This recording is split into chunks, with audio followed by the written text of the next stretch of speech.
Peshut, Moraï Verabotaï, avec la permission d'Hachem, j'espère que vous allez bien, que Akadosh Baruch Hu vous protège, vous dans la santé, la joie, la prospérité qui n'est son.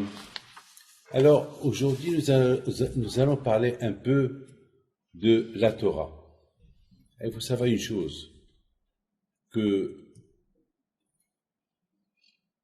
nous avons tous reçu la Torah. Bon, Hachem, on fait Pessah, on fait Shavuot, on fait Purim, Hanouka. Donc, nous avons une obligation de savoir pourquoi on fait toutes ces choses-là. C'est pas pareil que faire Pessah sans savoir pourquoi on fait Pessah. Faire la fête de Shavuot sans savoir pourquoi on fait la fête de Shavuot. Lorsqu'il y a un mariage, on sait pourquoi il y a un mariage. Lorsqu'il y a un mariage, on fait tout pour que tout se passe bien. On invite tout le monde et on sait c'est quoi un mariage. Lorsqu'on fait, je sais pas, lorsqu'on va acheter une voiture, si on n'a pas d'argent, on va pas acheter la voiture, on est conscient. Vous savez, chacun connaît ses enfants, on connaît notre femme, on connaît notre famille. Les fêtes, il faut savoir c'est quoi une fête. Il faut savoir c'est quoi la Hanouka. Bien sûr, vous allez me dire, oui, on connaît. Mais ça va, on connaît, c'est une chose, et connaître que la moitié, c'est une autre chose. Il y a beaucoup de gens qui font les fêtes sans savoir pourquoi on fait les fêtes. C'est pas logique. Lorsqu'on fait une fête, on doit savoir pourquoi on fait une fête. Vous avez la fête de Pessah, elle a beaucoup de raisons pourquoi on fait la fête de Pessah.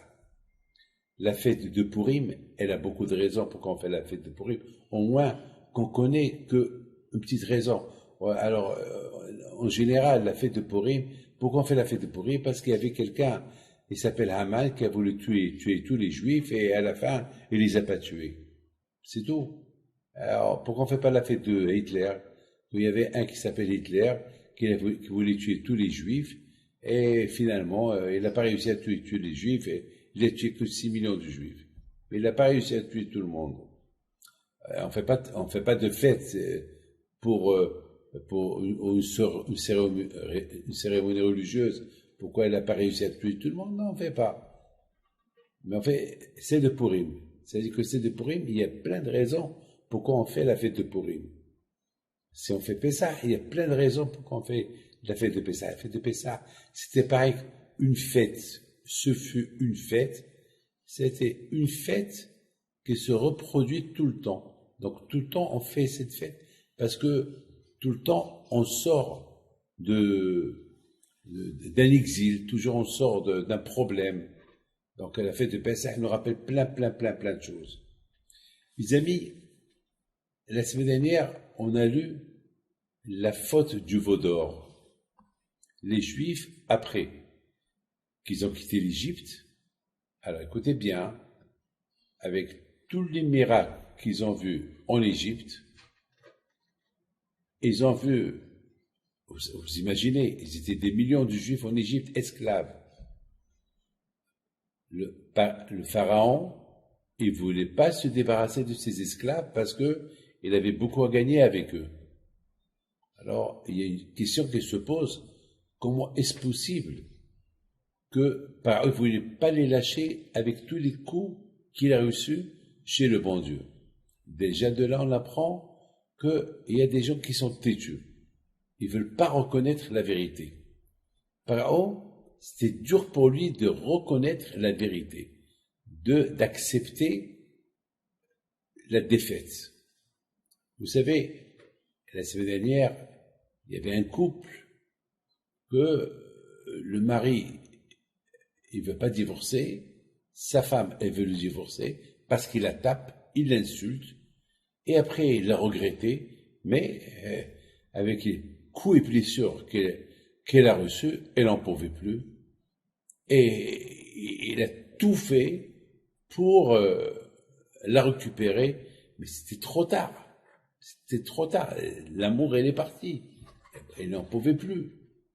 Et puis, c'était dur pour lui d'accepter la défaite. Parce que tout le monde, il lui disait, mais t'as perdu un bijou, mais t'es fou, mais tu fous tout ce que tu lui as fait, parce que tout le temps, les gens lui parlaient et lui faisaient pas attention. D'ailleurs, moi-même, 3, 4 ans, je l'avertis. Un jour, elle va ouvrir les yeux, un jour, elle va te quitter, un jour. Et il lui dit oui, oui, oui, mais après le Shabbat, il lui faisait la misère qu'on ne pouvait pas imaginer. Bon, maintenant, finalement, la femme, la pauvre, elle n'en pouvait plus. Mais c'était dur pour lui d'accepter vis-à-vis des gens, jusqu'à qu'il m'a dit lui-même, alors qu'est-ce que je vais dire aux gens? Ben, j'ai dit, écoute-moi, ça c'est ton problème, ça. Il faut accepter ta défaite. T'as pas voulu accepter tous les reproches qu'on t'a dit, qu'on t'a donné. Tu n'as pas voulu. Maintenant, ça y est, il faut. Vous savez ce qu'il me dit? Eh ben, je ne vais pas donner le guet. Je vais la laisser comme ça, suspendue. Je dis alors, là, c'est le pire des choses que tu vas faire. La pauvre, elle a tellement souffert, tu veux la faire souffrir encore. C'est pas suffi ce que tu l'as fait jusqu'à maintenant. Encore. Mais, je vous en pardonne, jusqu'à maintenant, il ne veut pas lui donner le guet. Il veut pas. Il veut pas lui donner le guet. Mais malheureusement, il est malade. Il a une grave maladie.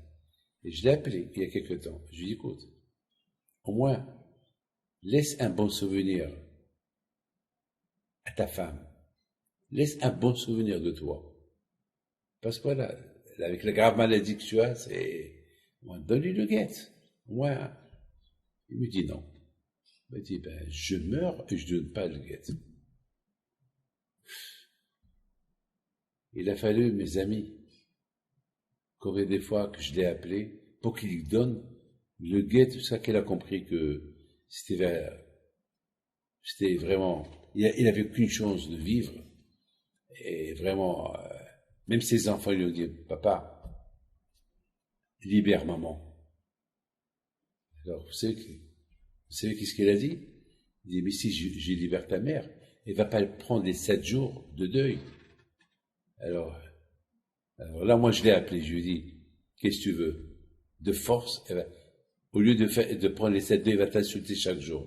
Autant lui donner le guet. Ça y est, donne-lui le guet. Ça suffit. Même à la dernière, au dernier moment de ta vie, tu tiens encore tête, tu ne veux pas admettre. Eh ben, mes amis, malheureusement, il a quitté ce monde sans lui donner le guet. Voilà, elle est veuve. Mais elle est obligée de faire les 7 jours de deuil. Mais elle les a fait comme ci, comme ça, pour mes amis, Paro, c'était comme ça. Il pouvait pas accepter sa défaite. Il voulait pas accepter que le bon Dieu l'a gagné et qu'il faut qu'il renvoie les Juifs de force de chez lui. Ah ben, il a reçu les coups. Et il a reçu des coups. Et il a reçu. Jusqu'à la fin, il était obligé, il n'y avait que la mort qu'elle a obligé à donner le guet au Bnei Israël, de leur dire partez. Lorsqu'il y a eu la plaie des premiers-nés qui sont morts en Égypte. Alors là, il lui-même était premier-né, et il avait peur qu'il meure lui aussi, donc il s'est débarrassé des Juifs. Donc les Juifs, ils ont vu ça. Ils ont vu tous ces miracles que Hachem a fait en Égypte. Il a vu comment Akash Baruch Hu frappait Paro pendant 1 an, un coup après un coup, un coup après. Et ils n'avaient pas le choix. Il n'avait pas le choix. Il les a renvoyés. Et qu'est-ce qui s'est passé? Il s'est passé que Paro, malheureusement, il est venu Amalek chez lui. D'après le Midrash, le Amalek, celui qui, d'ailleurs même Haman, il sort de Amalek. Amalek, c'est quelqu'un que Rabbi Shimon Bar Yochai dit que Amalek, c'est quelqu'un qui ne peut pas supporter les Juifs. À tel point que la Torah dit, Tibhei Zecher Amalek. L'une des mitzvot de Purim, c'est de lire la paracha, effacer le nom de Amalek. Effacer. Aujourd'hui, on ne connaît pas ce qu'est Amalek. On ne connaît pas. Mais Hachem ici, ce qu'est Amalek. Mais nous, dans notre prière, on demande à Akash Baruch Hu, efface le nom de Amalek. C'est quoi Amalek? Amalek, c'est un peuple qui ne croit pas en Dieu. C'est tout. un peuple qui s'appelle Amalek. À cette époque-là, il n'y avait que les Juifs qui croyaient en Dieu. Aujourd'hui, grâce à Dieu, aujourd'hui, Baruch Hashem, aujourd'hui dans le monde, il y a plein de nations qui croient en Dieu. Aujourd'hui, ils savent, il n'y a qu'un seul Dieu. Aujourd'hui, beaucoup des nations, des milliards de personnes, aujourd'hui, y croient. Mais à l'époque, il n'y avait que les Juifs qui croyaient en Dieu. Mais Amalek, c'était quelqu'un qui ne croyait pas en Dieu. Il sait qu'il y a Dieu, mais il combat. Il refroidit tous ceux qui ont la émona en Dieu. C'était Amalek. Et Amalek, il vient chez Pharaon. Une fois qu'il a libéré les Juifs de l'Égypte, il vient chez lui et dit, mais t'es faux ce que tu as fait. Mais pourquoi tu les as libérés? Mais pourquoi tu les as libérés? Alors il lui dit, avec tous les coups que j'ai reçus. Alors il lui dit, mais tu vois que toi tu es vivant. C'est vrai, tous les premiers-nés sont morts. Mais toi aussi tu es premier-né. Et tu n'es pas mort. Et tu es vivant. Ça veut dire que tu es puissant. Ça veut dire que tu es un Dieu. Et le Dieu des Juifs, il peut pas te battre. Le faux de Pharaon, il a cru. En plus, vous savez, d'après nos sages, il y avait encore 2 Juifs qui n'ont pas quitté l'Égypte. Ils s'appellent Datan va Abiram. Datan va Abiram, c'était 2 Juifs qui étaient toujours contre Moshe Rabbeinu. Eux, ils n'ont pas quitté l'Égypte.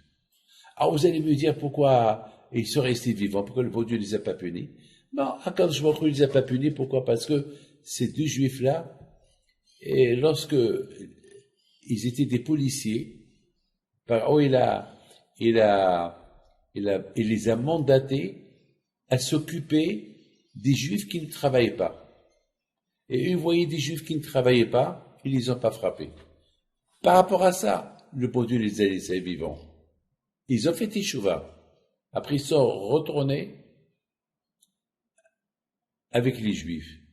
Mais Amalek, il a dit à Pharaon, la preuve, voilà, ces 2 Juifs, tous ceux qui n'ont pas voulu quitter l'Égypte, ils sont morts. Mais regarde, ces 2, ils sont pas morts. Ça veut dire que le bon Dieu, il sait pas ce qu'il fait. Et on ne connaît pas tout le monde. Voilà, toi-même, tu n'es pas vivant.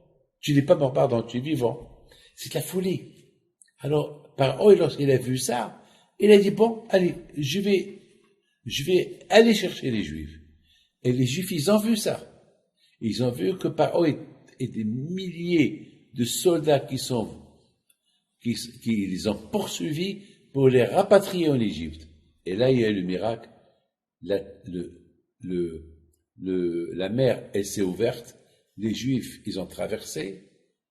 Et les Égyptiens aussi, ils sont partis derrière eux. Une fois que les Juifs ils sont arrivés de l'autre côté, eh ben, la mer, elle est retournée à sa place et toute l'armée de Pharaon, elle a coulé. Là, les Juifs, ils ont vu ça. Les Juifs, ils ont vu jusqu'à qu'ils ont reçu la Torah, la manne, le manger qui descend du ciel. Les Juifs, je vous raconte une belle histoire, vous allez écouter. Les Juifs, ils ont vu qu'ils étaient protégés dans le désert. Et après, Hachem, il leur a donné la Torah. Et Hachem, il est descendu du ciel pour leur donner la Torah, à Shavuot. Et il s'est révélé à eux. Et tout le monde a vu des choses que même les grands prophètes n'ont pas vues. On est tous d'accord. D'ailleurs, jusqu'à maintenant, écoutez bien, jusqu'à maintenant, on sent la Torah. On la sent. Parce que nous tous, jusqu'à la venue de Mashiach, tous ceux qui vont naître les années à venir, jusqu'à l'année 6000, ils étaient présents lorsqu'on a reçu la Torah. Et pourquoi on a cette émona en Dieu? Parce qu'on l'a accepté. On a accepté la Torah. Tous les âmes de tous les Juifs qui vont venir plus tard, ils étaient présents lorsque Hachem l'a donné. Il a dit, Hachem, c'est moi Hachem ton Dieu. Tout le monde. Il y avait là-bas, Rabbi Shimon Bar Yochai, Rabbi Chaim Teib Lomet, Rabbi Meir Baal HaNes, tous les tzadikim, ils étaient présents. Tout le monde était présent. Même, il y avait là-bas les Juifs qui sont nés en Tunisie, en Algérie, les Juifs qui sont nés au Maroc, les Juifs qui sont nés en Pologne, en Allemagne. Depuis Matan Torah, depuis l'an 2500 jusqu'à l'année 6000, d'après le calendrier juif, ils étaient présents. Et on a tous écouté Hachem, qu'il a dit Anochi Hachem Elokera. Et on a tous dit oui. Alors, mes amis, qu'est-ce qui s'est passé? Moshe Rabbeinu, il monte au ciel pour apporter la Torah. Il leur a dit, dans 40 jours, je descends. Et puis, car ils se sont trompés de 6 heures. Ils ont cru que les 40 jours sont passés. Et Moshe ne descend pas. Ils ont pris la décision de faire le veau d'or. Ils ont créé, il y avait là-bas des Égyptiens qui sont convertis au judaïsme, qui étaient des grands sorciers. Ils ont dit, on va créer un veau d'or avec leur anneau. Chacun va porter de l'or. Donc, il va être le Dieu de tout le monde. C'est qu'il va simplement nous représenter. Ils étaient tellement des grands sorciers qu'ils ont créé un veau d'or qui parle. Ça veut dire, le fait de le voir, ils vont se rappeler qu'il y a Dieu. Vous avez compris? C'est pas qu'ils ont dit que le veau d'or, c'est lui le bon Dieu. Non, c'est comme, par exemple, regardez-moi. J'ai ici un talit. Ce talit-là, lorsque je le vois, il me rappelle qu'il y a des mitzvot à faire. Ça me rappelle la Torah. Vous avez compris? Pourquoi je vous ai donné à porter un talit? Pour se rappeler qu'il y a la Torah. Pourquoi on met les tefilines? Les tefilines, on les met pour se rappeler, les tefilines, on les met dans la tête et dans la main gauche. Pourquoi la main gauche? Pour que mon cœur, il soit toujours à respecter la volonté d'Hachem. Et la tête, mon cerveau au service d'Hachem, mon cœur au service d'Hachem. Il y a le cerveau et le cœur.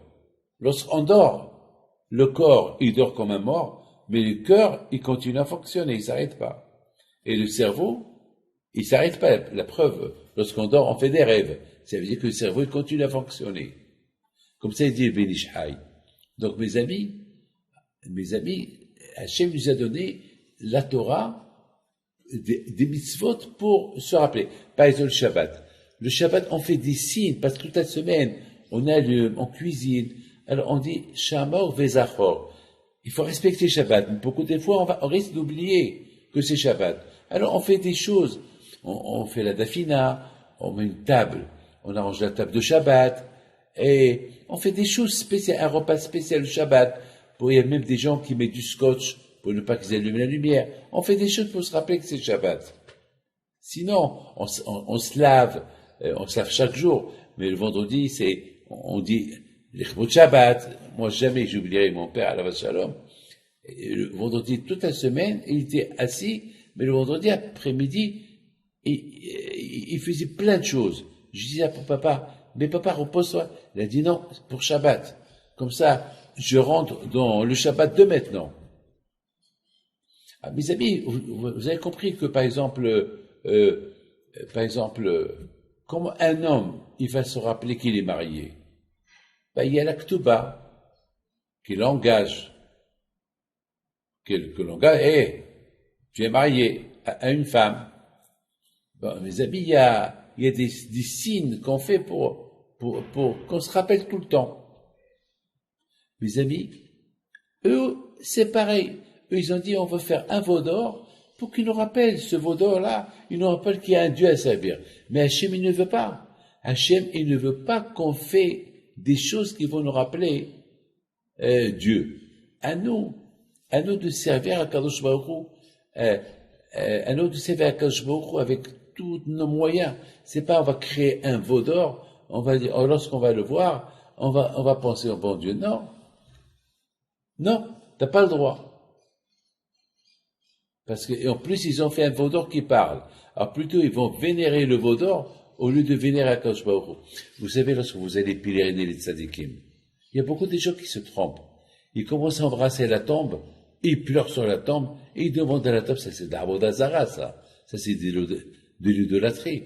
Lorsqu'on va pèleriner un tzadik, on dit, par le mérite de ce tzadik et les mitzvot qu'il a fait, le bon Dieu nous aide.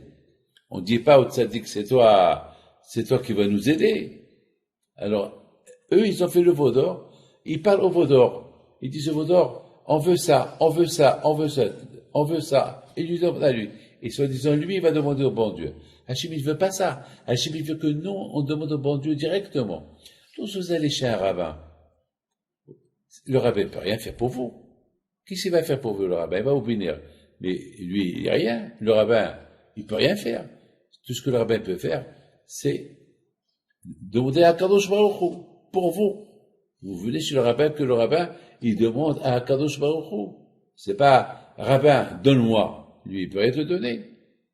Alors, les Juifs, à l'époque, lorsqu'ils ont fait le veau d'or, ils ont dit, comment nous, on va demander au bon Dieu? C'est trop loin pour nous, le bon Dieu. On n'est que des êtres humains, le bon Dieu, il est au-delà. On va demander à ce veau d'or-là que lui, il va nous donner. Lui, il va s'arranger avec le bon Dieu qui nous donne. C'est péché. Lorsqu'on fait la prière, Hachem, il ne veut pas qu'il y ait quelque chose entre nous et le bon Dieu. Hachem, il veut qu'on prie direct. Regardez, lorsque vous allumez les veilleuses des tzadikim, vous ne demandez pas au tzadikim, donne-moi. Vous demandez au tzadikim, par votre mérite, demandez à Kashmo qui nous donne. Mais pas le tzadik qui te donne. Le tzadik qui peut rien te donner. Avec la question que je vous pose, comment les Juifs, ils sont arrivés à ça? Comment les Juifs, attends, ils ont vu tant de miracles depuis la sortie de l'Égypte, tout ce que Hachem il a fait avec eux. Et Hachem leur a demandé 1000 fois, vous avez un problème? Dirigez-vous vers moi. Et eux qui s'y vont, ils se dirigent vers une idole pour demander à une idole quelque chose.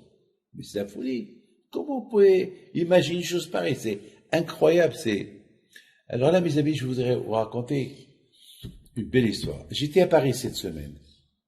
Je suis pas dit à Paris pour question médicale.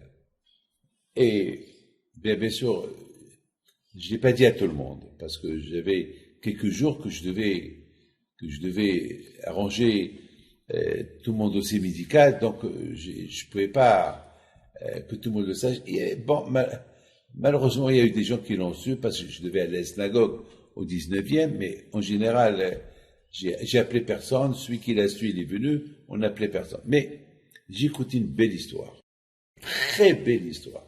Et je me suis dit, si j'étais à Paris, que pour si Dieu va après les fêtes, je vais partir à Paris je resterai là-bas un bon moment. Là, je suis parti uniquement pour ma santé, mais si Dieu va après les fêtes, j'irai pour un bon moment, pour rencontrer tout le monde. Mais mes amis, écoutez, il s'est passé il y a il s'appelle Ephraim. Alors, Ephraim, ses parents, ils habitaient à Casablanca, en face de la maison où on habitait à Casablanca. La rue où j'habitais à Casablanca, elle s'appelait la rue du soldat Maurice Shabbat.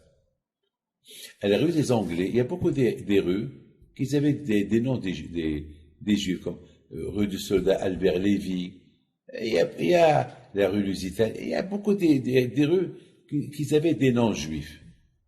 Et la rue où mes parents ils habitaient, elle s'appelait rue du soldat Maurice Shabbat. Je crois que c'est le numéro 24. Beaucoup des fois que je vais au Maroc, à Casablanca, je vais toujours à cette maison-là, la voir. C'est là-bas où j'ai habité quelques années. Mes parents, ils habitaient là-bas une dizaine d'années. Et en face de cette maison, il y a la famille Ben David. La famille Ben David, la famille Shriki, la famille Ben Attar, la famille Sam Cohen, qui avait une ambulance. Et vous savez que mon père, Alav Shalom, à Rosh Hashanah, on a coutume de manger de la friture. Il y a beaucoup des gens qui ne mangent pas la friture à Rosh Hashanah. il mange pas la friture. Et ma mère, elle avait pas beaucoup de temps. Alors, mon père, à la Shalom, il a demandé à Madame et David de lui faire la friture. Et eux, ils n'ont pas l'habitude de faire de la friture. Ils n'ont pas l'habitude. Alors, ils ne savaient pas quoi faire. Elle ne savait pas quoi faire. Elle dit à son mari, Rabbi Moshe Pito me demande de faire la friture. Je fais pas, je fais quoi? Et il lui dit, mais nous, on n'a pas la coutume de faire la friture pendant la fête de Rosh Hashanah. Elle dit, mais Rabbi Moshe Pinto, il m'a dit de le faire. Alors, elle a fait. Et la poêle où il y avait de l'huile, elle a pris feu. Et sa fille, qui s'appelle Juliette, elle a pris feu. Et tous ses cheveux, elle avait les cheveux longs, ont brûlé, et vraiment, et l'huile s'est renversée sur elle. Et son père, que Dieu repose son âme en paix, il éteint avec ses mains les cheveux.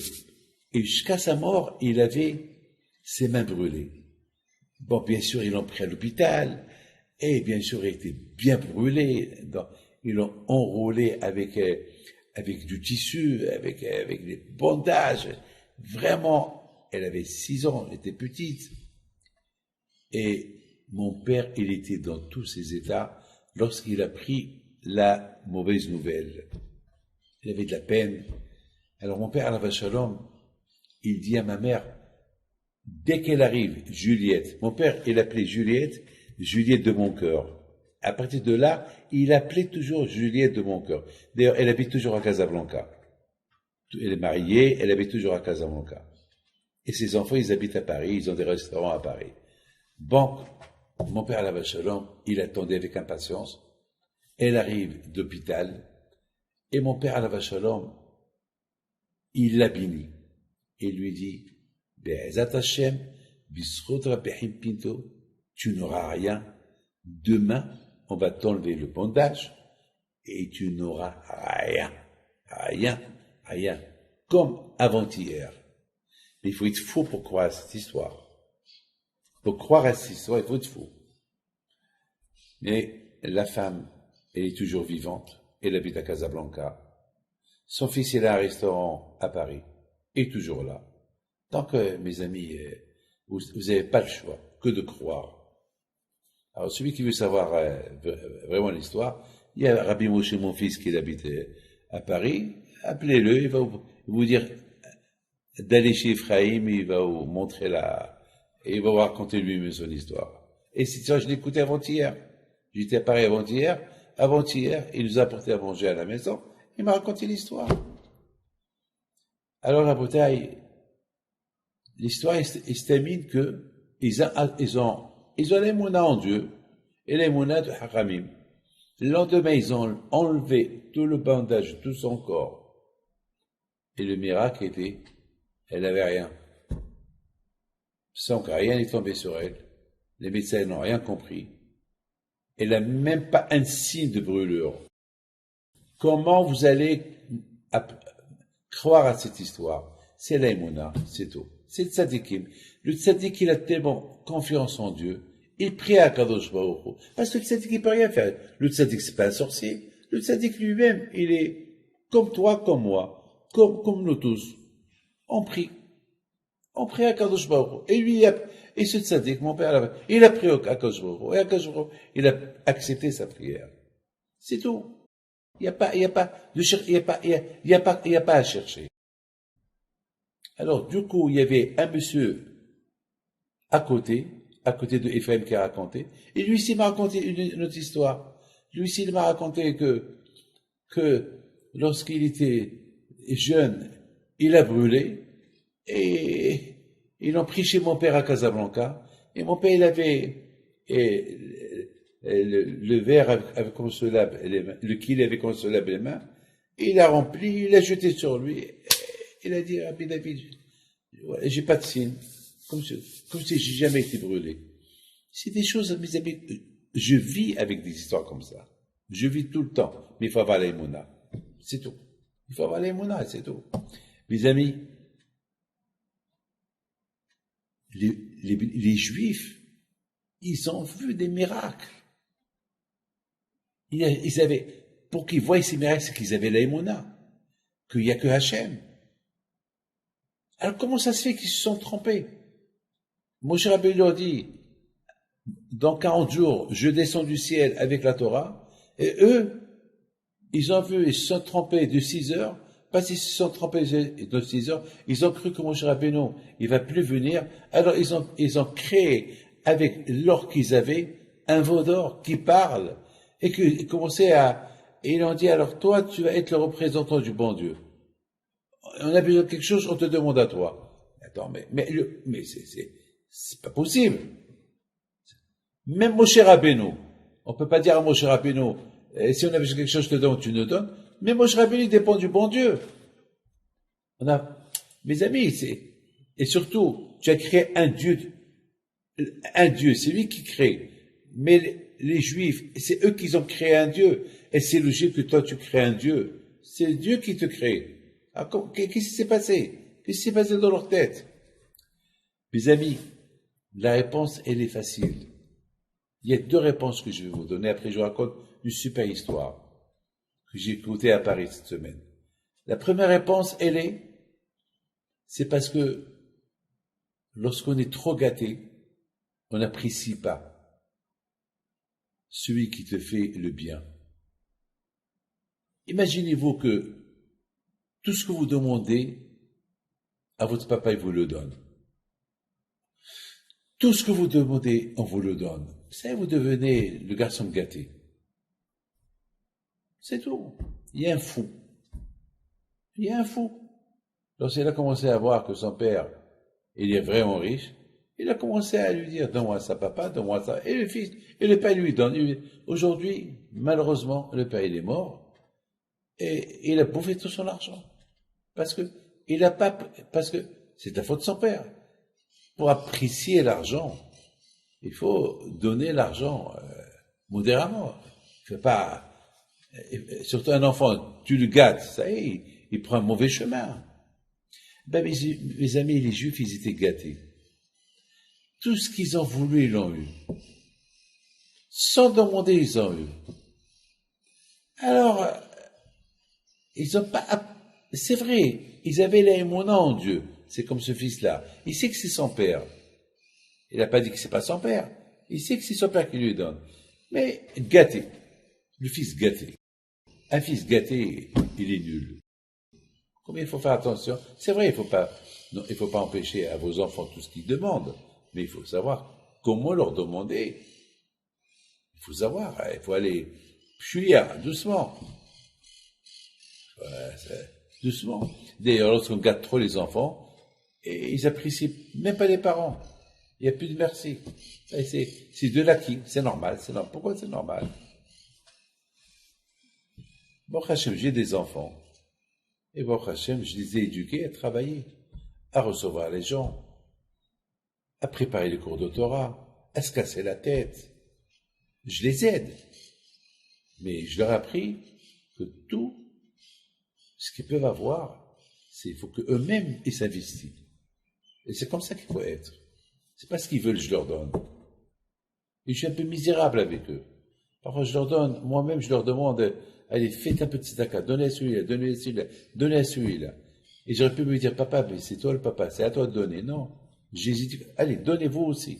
Donnez, tu peux. Et je les pousse, et je prends de leur poche pour donner aux autres. Je leur apprends à faire la tzedaka. Mes amis, les Juifs, qui ont quitté l'Égypte, ils étaient tellement gâtés. Jusqu'à qu'ils n'ont pas apprécié tout le bien, le bonheur où ils se trouvaient. Et à la fin, ils ont fait ce qu'ils ont fait. Lorsque Moshe Rabbeinu n'était pas là, alors ils ont fait le veau d'or. Ils ont fait le veau d'or, malheureusement. Mes amis, alors pourquoi Hachem il a permis qu'il y ait le veau d'or? Pourquoi Hachem il n'a pas averti Moshe Rabbeinu? Avant que les Juifs ils ont fait le veau d'or, pourquoi Hachem il n'a pas dit à Moshe Rabbeinu, Moshe, avant que les Juifs ils font le veau d'or, allez, descends, arrête-les. Parce qu'ils sont fous. Tellement que je les ai gâtés, maintenant ils veulent, ils se sont trompés, ils croient que tu es mort, tu vas plus descendre. Alors, ils sont en train de faire quelque chose d'inimaginable. Créer un Dieu, et c'est lui qui va leur faire... ils vont lui demander tout ce qu'ils ont besoin que lui va leur donner. Ils sont fous. Vous savez, mes amis, que la personne, elle peut perdre la tête. La personne peut perdre la tête. La bataille avec les d'Hachem, il s'est passé quelque chose de magnifique. Quoi? Eh ben, il s'est passé Baruch Hashem. Que Hachem, il n'a rien dit à Moshe Rabbeinu. Il n'a rien dit. Une fois que les Juifs, ils ont fait le veau d'or, c'est là que Hachem dit à Moshe Rabbeinu descend. Alors on a posé une question, pourquoi il n'a pas dit avant de descendre? C'est pourquoi Hachem n'a pas voulu lui dire. Hachem, il a voulu nous apprendre. Regardez, qu'est-ce qui est fait lorsqu'on est gâté? Lorsqu'on est gâté, on devient d'autres personnes. On n'est pas les mêmes. Maintenant, voilà, vous avez appris la leçon. Maintenant, faites attention. Hachem, il a préféré que les bénis Israël, ils fautent avec le veau d'or, au moins ils ont appris une leçon. C'est comme quelqu'un, mes amis, un enfant que toujours il joue avec le feu. Alors qu'est-ce qu'on fait? On le laisse brûler un jour pour qu'il sait qu'il ne faut pas approcher au feu. Voilà. Mes amis, première réponse. Deuxième réponse, les bénis Israël, ils étaient tellement amoureux de Moshe Rabbeinu. Ils adoraient Moshe Rabbeinu. Ils adoraient Moshe Rabbeinu. Avec tout ce que Moshe Rabbeinu a fait pour eux, ils ne pouvaient plus vivre sans lui. Et d'ailleurs, c'est la raison pourquoi Moshe Rabbeinu leur a dit, écoutez, après 40 jours, je descends. Pourquoi il leur a dit après 40 jours? Pourquoi il leur a pas dit, je monte, alors je descends? Non, parce qu'il a vu Moshe Rabbeinu qu'il fallait leur donner une date. Parce qu'il les connaissait, qu'ils dépendaient trop de lui, et il avait peur que s'il leur dit pas la date, ils vont faire des bêtises. Alors il leur a donné une date. Et c'est ça, mes amis. Eux, ils aimaient tellement Moshe Rabbeinu qu'ils se sont trompés d'heures. Alors, tellement qu'ils aimaient Moshe Rabbeinu, ils ont cru que Moshe Rabbeinu, il va pas descendre, ça y est, il est bien dans le ciel, il est très très bien. Donc ils ont dit, puisqu'il vient pas, on va faire quelqu'un, même si c'est pas comme lui, mais quelqu'un que ce qu'on a besoin, il peut nous le donner. Parfois, mes amis, l'amour, elle aveugle. L'amour, elle tue. Il faut savoir comment aimer la personne. Ils aimaient tellement Moshe Rabbeinu qu'ils étaient prêts même à faire le contraire de ce que Moshe Rabbeinu il leur a dit de faire. C'est grave, ça. C'est de la folie. C'est grave. Mais c'est une leçon. C'est une leçon qu'on a appris. L'amour, il faut l'imiter. Il faut qu'il soit limité. Il faut savoir jusqu'à combien tu peux aimer quelqu'un. Vous savez, mes amis, la plupart des gens, il y a beaucoup de gens tellement qu'ils aiment leurs femmes. On a vu ça dans les journaux. Et parfois, l'amour, elle tue. À cause d'une petite jalousie, tue quelqu'un. Combien de fois on a entendu des crimes pourquoi? Parce que ils n'arrivent pas à accepter pourquoi ça s'est fait comme ça. Il faut savoir comment aimer aussi. Hachem, tu peux l'aimer sans condition. Il n'y a pas de limite à l'amour d'Hachem. Akash Baruch Hu, il n'y a pas à l'époque on dit, il faut mourir pour l'amour d'Hachem. Ce qu'on appelle Kiddush Hachem. Mais la Torah n'a pas dit que tu peux mourir ou tuer pour la mort d'Hachem. Toi, tu peux mourir pour la mort d'Hachem, mais pas tuer quelqu'un pour la mort d'Hachem. Tu n'as pas le droit. Attention, il y a une limite. Et c'est ça, mes amis, ce qu'on doit tous apprendre. Parce que les bénis Israël, ils aimaient tellement Moshe Rabbeinu, à l'aveuglette. Lorsqu'ils ont vu qu'il n'est pas venu, ils ont fait ce qu'ils ont fait. Et Hachem, il a voulu nous apprendre. Regardez votre erreur. On aime le rabbin, on aime Moshe Rabbeinu, mais pas d'une manière qu'on peut faire des bêtises. Regardez le maître de Rabbi Meir Balanes. Il s'appelle Elisha ben Abouya. Il était un grand tzaddik. Un grand tzaddik. Mais parce qu'une fois il n'a pas compris la Torah, il a fait une grande avera. Alors, tellement qu'il aime Hachem, tellement qu'il aime la Torah, parce qu'il n'a pas compris quelque chose de la Torah, il est sorti du chemin. C'est pas bien. C'est pas comme ça on aime une femme, oui, mais pas arriver à la tuer. On aime la Torah, oui, mais pas par rapport à faire une avera. On aime Moshe Rabbeinu, oui, mais pas au point comment ça s'appelle, parce qu'il n'est pas venu, tu changes de veste, tu changes le bon Dieu. Mes amis, dans ma vie, j'ai eu 4 ou 5 personnes qui m'aimaient à mourir. Et aujourd'hui, ils me détestent. Je vous donne parole d'honneur. Il y a des gens qui m'adoraient. Ils étaient prêts à faire même mourir pour moi. Je vous donne parole d'honneur. Comment vous expliquez aujourd'hui ils me détestent? Je vous donne parole d'honneur. Vous avez aucune imagination comment ils me détestent. Il n'y a rien. C'est ce qu'on appelle l'amour, la fausse amour. Lorsqu'on aime quelqu'un, il faut savoir comment l'aimer. C'est pas peine de trop faire. C'est pas un père, l'amour des parents vis-à-vis de leur enfant, ça c'est autre chose. L'amour vis-à-vis d'Hachem, c'est autre chose. Mais l'amour à quelqu'un, il faut qu'il soit bien mesuré. Il ne faut pas qu'il soit à l'aveuglette. Il faut savoir pourquoi tu l'aimes. C'est pas, c'est comme quelqu'un. Quelqu'un, il faisait la tzedaka, il aimait. Aujourd'hui qu'il a rien, parce qu'il est fou, il commence à insulter les rabbins. Et pourquoi? J'ai tout, alors pourquoi qui t'a demandé de faire tout ça? Donne un peu. Il faut savoir comment aimer. Mes amis, j'ai terminé mon cours. Mais étant donné que je vous ai dit que je raconte une belle histoire, je raconte une très très belle histoire. Vous savez,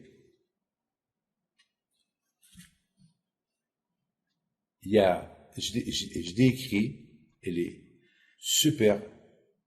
Il y a quelqu'un qui vient chez moi à Paris, cette semaine, il me dit que, avant qu'il ait fait l'opération, il avait la photo de Rabbi Haim Pinto. Il devait faire une grave opération du cœur, un cœur ouvert et une opération qui va durer 4-5 heures. Il a demandé au médecin s'ils peuvent lui permettre que pendant qu'il opère, qu'il regarde la photo de Rabbi Haim Pinto. Le médecin, il n'est pas juif. Mais il a reçu une belle... le monsieur lui a dit, je te donne ce que tu veux, le meilleur cadeau du monde. Et là, le médecin lui dit, non, moi je fais mon travail, moi je suis payé, je veux pas que tu me... Non, mais je te donne un cadeau, je t'en prie. Alors, il a eu la paix, il lui a dit, bon, je vous promets, je vais prendre, qu'on me donne la photo, je vais la mettre, on va la désinfecter, je vais la mettre dans un sachet spécial, et pendant que je vais vous opérer, je vais la voir. Après l'opération, qui a duré, au lieu de 5 heures, il a duré presque 7-8 heures, il dit au monsieur, vous savez que nous, j'ai préparé l'opération pour faire la surface. Le problème que tu avais, je devais m'occuper que du problème que tu avais. Mais j'ai oublié de voir la photo du rabbin que vous m'avez donné. Alors, pendant l'opération, je prends la photo. Autour de moi, ils ont un peu rigolé. Je l'ai vu. Et involontairement, pendant que je voulais fermer, j'ai posé une question. On va voir derrière. Alors, ils lui ont dit, le staff, mais c'était pas prévu de voir derrière le cœur, on devait s'occuper que de là, et derrière, il n'y a rien. C'est pas grave, on va voir quand même. Et là, j'ai découvert qu'il y avait quelque chose qu'on n'a pas vu, qu'on n'a pas remarqué avant. Alors ça nous a pris encore 2 heures. Si j'aurais pas vu la photo, eh ben, on t'aurait encore opéré une 2e fois. Alors, c'est grâce à cette photo que j'ai vu ce qui n'était pas prévu, vous êtes en bonne et parfaite santé. Je l'ai écouté cette semaine. C'est ce qu'on appelle la Emouna. Avec Hachem, il faut aller droit. Mes amis, maintenant vous avez compris plus ou moins que la fête dans la Torah, on a l'obligation de connaître pourquoi on fait les fêtes, comme que je vous ai dit tout à l'heure, pourquoi on fait ceci, et pourquoi aussi on a fait le veau d'or. Parce que vous savez, jusqu'à maintenant, on se rappelle du veau d'or. Jusqu'à maintenant, on parle du veau d'or tout le temps. Et on se pose toujours la question du veau d'or. Pourquoi? Eh bien, la réponse, elle est comme ça. Dans la vie, beaucoup des fois, le bon Dieu, il nous comble des choses, il nous gâte. Il faut faire attention. C'est pas parce que le bon Dieu te gâte, il te donne ce que tu veux, que toi, tu fais n'importe quoi. Il y a un qui est devenu milliardaire parce que son oncle, il est mort et c'est le seul héritier. Soudainement, il devient milliardaire. Alors, avant, il avait été religieux, il avait une kippa sur la tête, il allait à Sina. Et je l'ai rencontré cette semaine, pas de kippa sur la tête. Il a mangé, il paraît qu'il mange du taref. Il fait rien du tout depuis 10 ans, il ne fait rien du tout. Lorsqu'il avait rien, il faisait la religion. Mais tant qu'il a reçu un héritage, il a reçu un héritage colossal. Au lieu qu'il dit merci à Hachem, Hachem il a gâté d'un seul coup, il a tout lâché. C'est ça le remerciement d'Hachem. Eh ben c'est ça le veau d'or. Le veau d'or, ça peut être n'importe quoi le veau d'or. Le veau d'or, ça veut dire lorsqu'on préfère autre chose que Akadosh Baruch Hu. C'est ça le veau d'or. Que le bon Dieu vous protège, que vous dans la santé, la joie, la prospérité. Amen. Bonne journée.